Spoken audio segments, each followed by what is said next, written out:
Hello दोस्तों, स्वागत है आपका हमारे YouTube channel DSR study point में। तो आज हम क्लास 11th की वर्ल्ड ज्योग्राफी का जो चैप्टर नंबर 12 अर्थात 12वां, जिसका नाम है महासागरीय जल, ये इस वीडियो का फर्स्ट पार्ट होने वाला है और बच्चों एनिमेशन के साथ होने वाला है।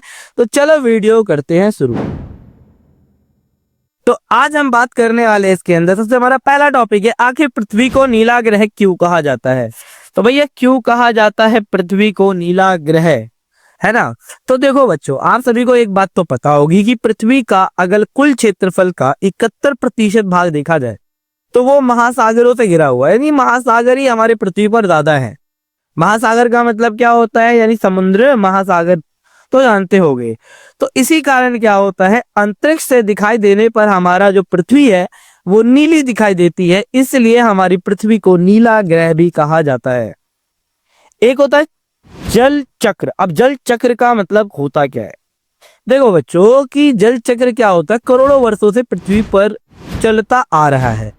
इसमें क्या होता है, जल क्या करता है, अपनी अवस्था क्या करता है, बदलता रहता है, ठीक है। और वो भी एक चक्र के रूप में। जैसे ही क्या होता है, महासागर से जो धरातल पर और धरातल से जो वाष्प महासागर में पहुंचता है, इसी प्रक्रिया को क्या कहते हैं, जल चक्र कहते हैं। इसमें क्या होता है, महासागरों के तल से जल का क्या होता है, वाष्पीकरण होता है। अर्थात जो महासागर का जो जल है वो क्या होता है, भाप बन जाता है ना। जिससे क्या होता है, भाप बनकर वो हल्की हो जाती है और ऊपर की ओर चला जाता है, जिससे बादलों का निर्माण होता है।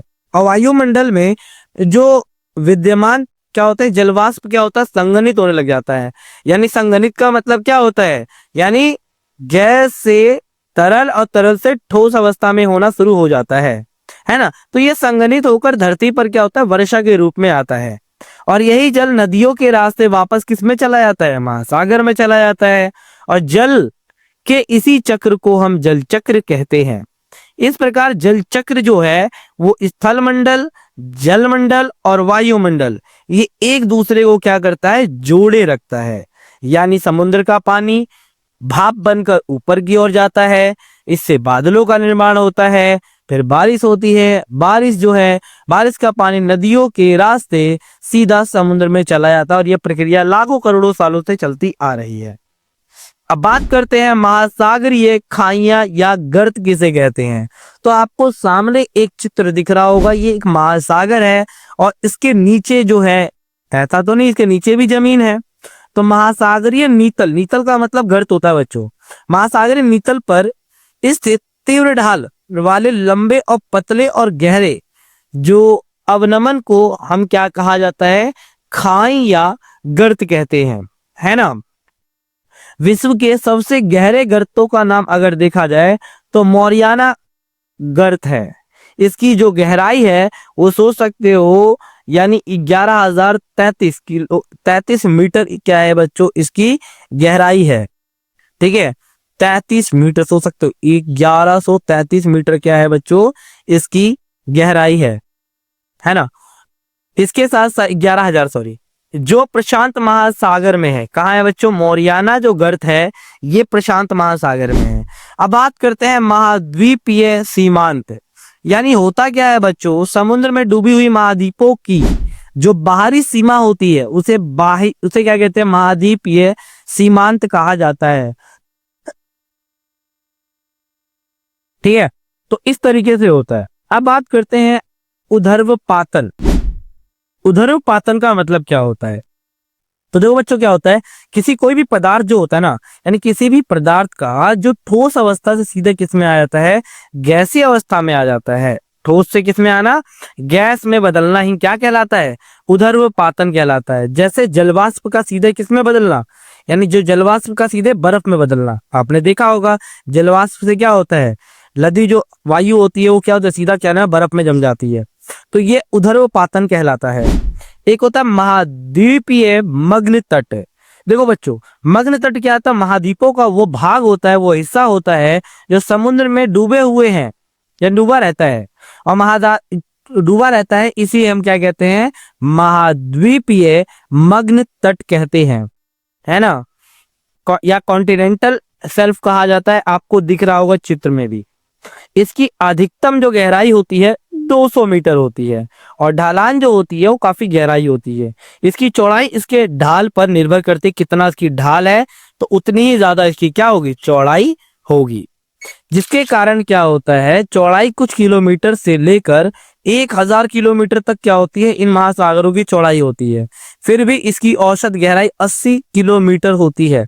महाद्वीपीय शेल्फ तीव्र ढाल पर क्या होते हैं बच्चों, समाप्त हो जाते हैं। जो तीव्र ढाल होती है ना उस पर समाप्त हो जाता है, जिसे शेल्फ अवकाश कहा जाता है। जहां क्या होता है, महाद्वीपों की ढाल खत्म होती है उसे क्या कहते हैं, शेल्फ अवकाश कहा जाता है। एक होता है गंभीर सागरीय मैदान। देखो आज सभी को तो पता है महाद्वीपीय, जो महाद्वीप मतलब जानते हैं ना क्या होता है, जमीन होती है, ठीक है ना, जहां जमीन हो। तो महाद्वीपीय ढाल समाप्त होते ही क्या होता है, ढाल क्या होती है, कम होने लग जाती है ना। दिख रहा होगा चित्र में, जहां महाद्वीपों की ढाल क्या होती है, समाप्त होने लग जाती है तो ढाल कम पड़ जाती है और गंभीर सागरीय मैदान क्या होता है, शुरू हो जाता है, जिसे नीतल मैदान या गंभीर सागरीय मैदान कहा जाता है। आपको दिख रहा होगा है ना, ये प्लेन वाला भाग जो होता है इसे क्या कहते हैं, नीतल मैदान या गंभीर सागरीय मैदान कहा जाता है, क्योंकि यह समुद्र की अत्यंत गहराई में मौजूद होता है। इसके साथ साथ ये एक विस्तृत समतल क्षेत्र होता है, मतलब एक लेवल में होता है बच्चों, ठीक है ना। इसकी जो ढाल होती है 1 डिग्री अंश से ले कम होती है। महासागरों की तली का लगभग 40% हिस्सा जो होता है बच्चों, वो किससे घिरा होता है, यानी कॉन्टिनेंटल शेल्फ से घिरा होता है, मतलब कॉन्टिनेंटल और आइस से घिरा होता है, ठीक है बच्चों। ये लगभग सभी महासागर और बहुत से समुद्रों में उपस्थित होता है। हर जगह ये आपको दिखेगा इस प्रकार का मैदान समुद्रों के नीचे, और इनकी गहराई 3000 से 6000 मीटर तक होती है। ये मैदान क्या होता है, मिहीन कणों से बनते हैं, जो छोटे छोटे कण नहीं होते बच्चों, उनसे बनते हैं, जैसे मृत्तिका से या गाद यानी मिट्टी से ढके होते हैं हमेशा। जब समुद्र की आप गहराई में जाओगे तो इसी प्रकार से आपको दिखेगा। नेक्स्ट बात करते हैं नीतल पहाड़ियां। अब नीतल का मतलब क्या होता है, यानी समुद्र के अंदर पहाड़ियां। समुद्र के, अब आप लोग कहोगे कि समुद्र के अंदर या महासागरों में किस प्रकार से कोई पहाड़ी हो सकती है। देखो बच्चों, महासागरीय नीतल पर हजारों की संख्या में ऐसी पहाड़ियां मौजूद होती हैं जो समुद्र के क्या होता है, मतलब समुद्र के जल में हमेशा डूबी होती है, जिनका शिखर क्या होता है, नीतल से लगभग, यानी जिनका जो तल होता है ना, यानी समुद्र की सबसे ज्यादा गहरा जो भाग है 1000 मीटर से अधिक ऊपर उठा होता है। इन्हीं समुद्री पर्वत या नीतल पहाड़ियां कहा जाता है। इस चित्र में आपको दिख रहा होगा। कई बार इनकी पहाड़ियों की जो ऊंचाई इतनी ज्यादा हो जाती है कि ये समुद्र के जो ऊपरी हिस्से पे भी दिखाई देने लग जाते हैं, इसलिए इन्हें नीतल पहाड़ियां कहा जाता है, ठीक है। जबकि सपाट शीर्ष वाले जो पर्वतों को क्या कहा जाता है, गाई आर्ट कहा जाता है। जो जिसके पर्वत क्या होता है, शिखर जो है मतलब इक्वल होता है, उसे क्या कहते हैं, गाई आर्ट कहा जाता है। इन सभी आकृतियों का निर्माण किससे हुआ है बच्चों, ज्वालामुखी से हुआ है। और सबसे अधिक नीतल पहाड़ियां, यानी सबसे अधिक नीतल जो पहाड़ियां हमें कहाँ प्राप्त होती हैं, तो प्रशांत महासागर में सबसे ज्यादा नीतल पहाड़ियां प्राप्त होती है, क्योंकि प्रशांत महासागर सबसे बड़ा महासागर है दुनिया का। प्रशांत महासागर दुनिया का सबसे गहरा महासागर है, ठीक है। एक होता है जलमग्न कैनियन। अब जलमग्न कैनियन, जलमग्न का मतलब समझ में आ रहा होगा लोगों कि जो समुद्र में यानी जल में मग्न हो। तो देखो होता क्या है, महासागरीय नीतल पर जो जलमग्न तीव्र ढालों वाली गहरी या सक्रिय अथवा गहरे जलमग्न कैनियन होते हैं बच्चों। ये महाद्वीपीय मग्न ढाल और गंभीर सागरीय मैदान पर अधिक पाए जाते हैं। विश्व में 102 कैनियन है, ठीक है। और सबसे अधिक कैनियन का मतलब क्या है, यानी गहराई पर विश्व सबसे अगर देखा जाए अधिक कैनियन कहाँ है, प्रशांत महासागर में पाए जाते हैं। और संसार के सबसे लंबे जलमग्न कैनियन कहाँ है, बेरिंग सागर में मौजूद है, ठीक है ना, या प्रिवीलॉक या जेमचुंग में पाए जाते हैं। ये जगह है बच्चों। विश्व का सबसे प्रसिद्ध कैनियन जो है वो हडसन कैनियन है, जो हडसन नदी के मुहाने पर शुरू होता है और अटलांटिक महासागर तक चला जाता है। ये आपको दिख रहा होगा, बॉर्डर वाला हिस्सा जो है वो कैनियन कहलाता है, ठीक है। तो ये था बच्चों इस वीडियो का फर्स्ट पार्ट। अगर आप लोगों को वीडियो अच्छी लगी, इन्फॉर्मेटिव लगी, तो प्लीज वीडियो को लाइक, शेयर एंड सब्सक्राइब जरूर करें। मिलते हैं एक नई वीडियो के साथ। धन्यवाद।